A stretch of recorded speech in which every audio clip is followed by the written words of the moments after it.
comment ça se fait ou comment on fait pour réécouter son corps. Et puis aussi, j'aimerais bien que tu me parles de la vitesse et plutôt de la lenteur du corps. Un thème qui t'est cher, je crois.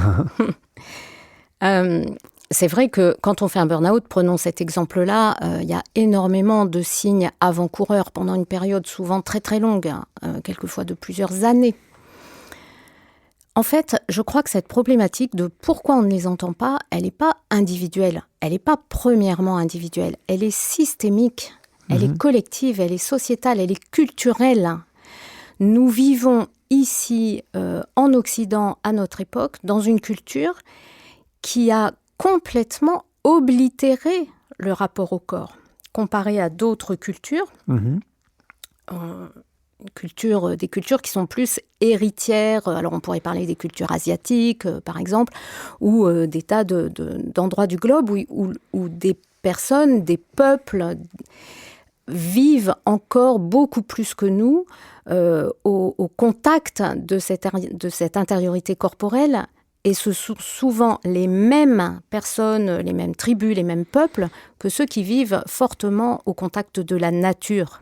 J'avais écouté dans ton podcast avec évidemment immensément d'intérêt Frédéric Lopez qui en parle magnifiquement bien. Et on voit bien que les personnes ou les sociétés qui sont en lien avec la nature sont aussi en lien avec leur intériorité corporelle. Et pourquoi ?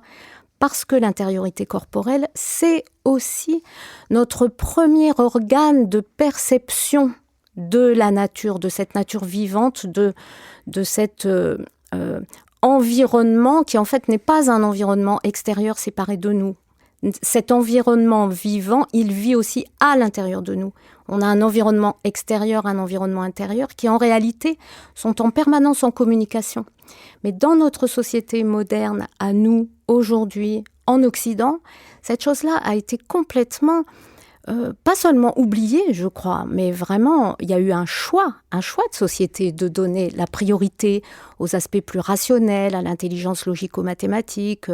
On le voit dans les aspects les plus valorisés, même des examens d'entrée dans nos grandes écoles, tout simplement. Donc il y a quelque chose qui est profondément systémique et notre société ne sait plus et ne forme plus les enfants, par exemple, à écouter l'intériorité de leur corps. Nous ne sommes pas formés. Or, cette perception intérieure, elle est éducable. À partir du moment où on n'a plus ce contact spontané parce que nos modes de vie ne nous y invitent plus, alors il faut repasser par une éducation. Donc bien sûr que dans les écoles, il y a de plus en plus, aujourd'hui d'ailleurs la méditation rentre à l'école, il y a de plus en plus des approches pédagogiques qui invitent à nouveau. Mais par exemple, toutes les affaires de pédophilie ont fait en sorte que aujourd'hui un enseignant a peur de toucher un enfant. Alors que pour moi, c'est l'inverse qu'il faudrait faire. Il faudrait au contraire toucher, former à la perception de son propre corps et à la perception du corps de l'autre, y compris par le toucher, pour au contraire reconnaître le sacré du corps de l'autre et du sien propre, pour pouvoir à la fois poser les limites quand c'est nécessaire, mais savoir aussi entrer en communication et, d'intériorité corporelle à intériorité corporelle comme étant un mode de relation qui nous ancre dans cette conscience à la fois de ce qui nous relie et de ce qui nous différencie. Et moi, je crois profondément au fait que cette reliance dans nos modes de perception et de relation entre ce qui nous est commun, parce que c'est universel, et ce qui nous est propre, éminemment singulier, ce qui me différencie de toi, quand ça danse avec ce qui nous est commun à tous les deux, alors ça peut créer une relation qui va devenir créatrice et qui va être, porteuse de vivant, parce qu'elle va être portée par le vivant qui circule à l'intérieur de chacun de nous et entre nous, parce qu'ensemble, nous y aurons posé notre attention. C'est marrant, j'ai reçu Tariq Shekshak, donc qui est un docteur en biomimétisme, et qui me disait finalement on doit se reconnecter à la nature, mais se reconnecter à la nature pas par le corps, parce que le corps est la nature, c'est tout ce que tu expliques, mais reconnecter à la nature par notre esprit, parce que notre esprit, il a déconnecté la nature de nous. D'ailleurs, on a tendance à dire il faut sauver la planète, etc., sans comprendre que sauver la planète, c'est se sauver nous-mêmes, hein, bien sûr. Toi, tu es thérapeute. Et tu as écrit un bouquin, je sais pas, peut-être thérapeute, c'est pas le bon terme, tu vas me reprendre, c'est pas très grave. Ouais. Et tu as écrit un bouquin donc, sur l'intelligence du corps. Comment on fait concrètement? À quel moment on est censé... pas à quel moment, parce qu'à quel moment c'est depuis l'enfance finalement, mais comment on fait pour reconnecter avec son corps? Et qu'est-ce que toi tu vois dans les personnes qui viennent te voir? Et quelles sont les démarches à suivre peut-être? Donc effectivement, je fus thérapeute. C'est mon premier métier. Je viens du monde du soin. J'étais psychomotricienne. J'ai été ensuite fasciathérapeute. Je suis également somato-psychopédagogue. J'ai suivi mes propres formations. Et puis après, je suis aussi docteur en sciences de l'éducation parce que j'ai voulu justement me pencher sur ces questions-là. Et puis aujourd'hui, je suis coach de dirigeants d'entreprise et superviseur de coach parce que il est intéressant d'ailleurs ce mouvement de la thérapie vers le coaching et vers l'accompagnement parce que justement c'est un petit peu l'équivalent, enfin comment dire, c'est un mouvement qui va de s'occuper de la souffrance à prendre soin, ce qui est déjà plus large peut-être, à ensuite se mettre en projet de faire exister un monde dans lequel le vivant est premier. Voilà, donc il y a quelque chose qui va de s'occuper de la souffrance quand on est coupé du vivant jusqu'à ou vers faire vivre le vivant. C'est Alain Damasio qui dit peut-être que s'il y a un but dans la vie, c'est justement de faire vivre le vivant dans sa plus pleine dimension. Alors maintenant, comment ? Justement, moi j'ai mon parcours qui est passé par... d'abord par le sport, beaucoup, quand j'étais toute jeune, adolescente. Maintenant, le sport n'est pas forcément une pratique, ou en tout cas, c'est pas tous les sports et pas toutes les façons de pratiquer du sport qui emmènent vers cette écoute de l'intériorité corporelle vivante. Ensuite, moi, ça a été, justement, j'ai cité la fasciathérapie, la somatopsychopédagogie, qui sont des pratiques qui vraiment sont fondées sur l'écoute de ce qu'on appelle le mouvement interne, c'est-à-dire cette mouvance intérieure qui habite, qui notamment est transmise par la dynamique interne des fascias. Là, il y a énormément de recherches scientifiques qui sont faites, voilà. Je ne vais pas aller là-dedans maintenant, mais il y a un excellent documentaire sur les fascias qui est passé sur Arte, qui est très facile à retrouver. Donc moi, ça a été un petit peu mon chemin. Dans ces approches, moi, je mixe toujours quatre modes de mise en relation entre le corps vivant et l'esprit. Parce que tu as raison de souligner que, effectivement, notre esprit mental s'est tellement coupé qu'aujourd'hui, il ne s'agit pas de faire la dualité à l'envers et de retourner à une intériorité corporelle d'où notre pensée serait absente. Le vrai challenge pour moi aujourd'hui, c'est de relier les deux. Donc, ces quatre choses, moi, dans ma pratique en tout cas, c'est le toucher.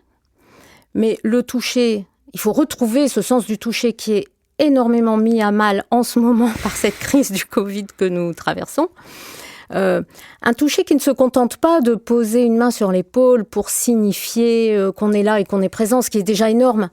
Mais il y a moyen de faire beaucoup plus et à travers une main posée, d'écouter ce vivant qui circule, qui anime le corps de la personne avec qui on est en interaction. Ça peut être aussi se toucher soi-même, non ? Se toucher soi-même, tout à fait, ou être touché par l'autre. Bien sûr. Voilà, donc c'est à la fois, c'est un outil de relation et avec soi, et avec autrui, et avec la nature, avec l'environnement. Et c'est là qu'on a des tas d'informations qui vont venir à nous, des informations qui viennent de nous, qui viennent de l'autre, qui viennent de la situation. Informations qui vont venir s'ajouter à toutes les autres natures d'informations que l'on peut capter avec nos sens plus extérieurs. Voilà. Donc le toucher est crucial. Le mouvement, bouger. Mais encore une fois, pas bouger sur un mode gymnique et 1 et 2 et 1 et 2 sur un mode qui serait mécanique. Non, bouger d'une façon, dans des mouvements lents, intériorisés, où l'on écoute, où notre intériorité corporelle a envie et besoin d'aller pour s'étirer, ouvrir ses degrés de liberté intérieure.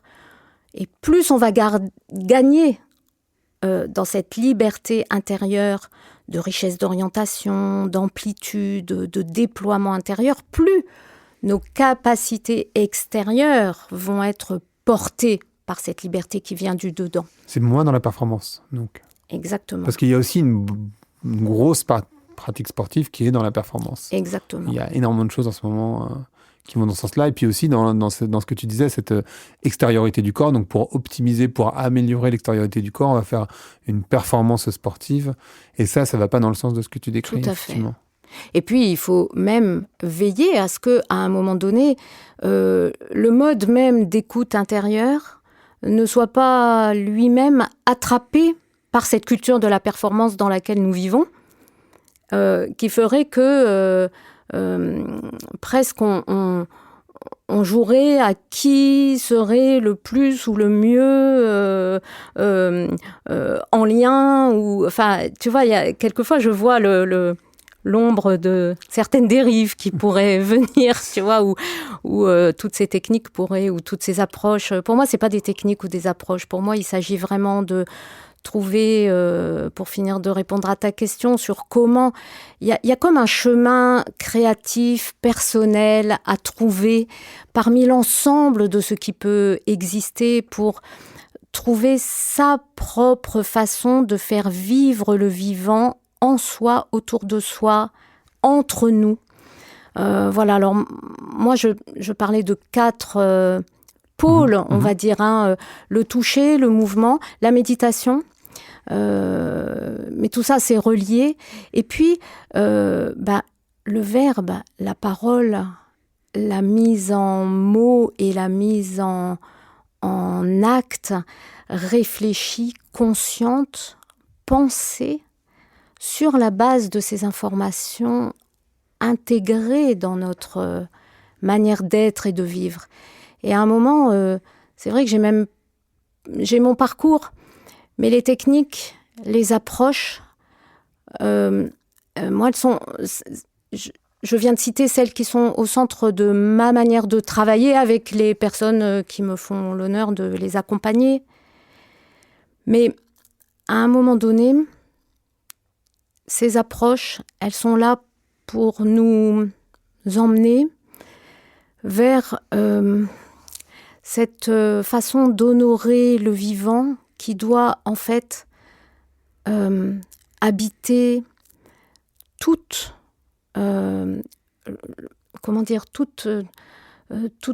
nos actions, nos paroles, nos relations. Il y a quelque chose qui se fond à un moment dans une manière d'être, dans une manière de vivre. Et cette manière d'être ou cette manière de vivre, je dirais qu'aujourd'hui, moi, je la vois comme une tresse, un tressage de l'universel, le singulier, le collectif.